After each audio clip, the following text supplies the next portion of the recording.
Okey, Assalamualaikum dan selamat tengah hari. So, pada hari ni kita ada buat kerja-kerja pembersihan sikit lah. Kita kemas kebun. Yelah, rutin. Orang cakap rutin mingguan kita akan sampah-sampah. A few inches later. Day 2, day 3, day 4. Kita akan buat kerja-kerja nyapu sampah di kebun.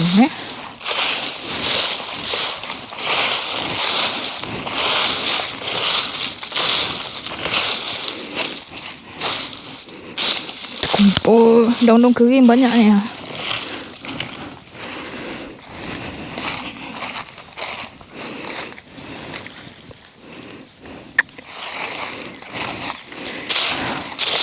Hapus sikit. Okey. Jadi bukan setakat kita pulas throttle. Ya. Okey, kita boleh uruskan kebun. Kemah kebun. Dia sebenarnya kadang pokok-pokok ni pun dia tak suka yang apa orang cakap yang cantik-cantik kan. Dia suka semak-semak. Bau dia nak ni pun ada. So ini kita kemas tepi-tepi dia je sikit. Sebenarnya tak payahlah.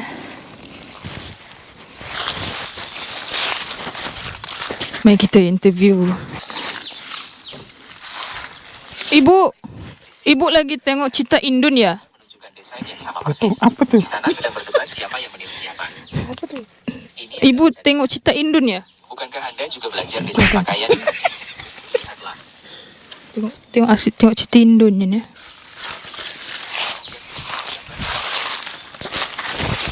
Itu bapaknya.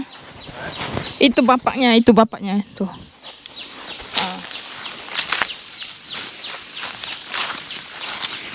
Bakar. Ini proses membakar kayu. Bukan ubi kayu ubi kayu yang kita makan tadi.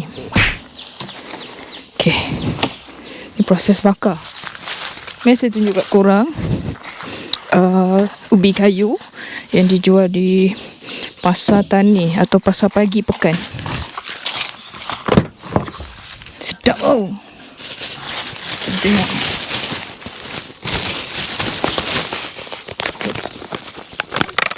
Dia penuh geng. Ni penuh tau. Kita boleh request nak kelapa lebih ke gula perang lebih. Okay. Ni dia. Sedap. Pasar tani atau pasar pagi pekan.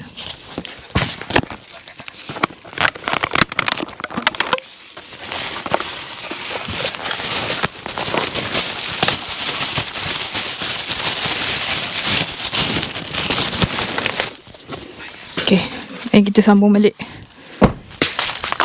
tugas kita sebagai pekebun.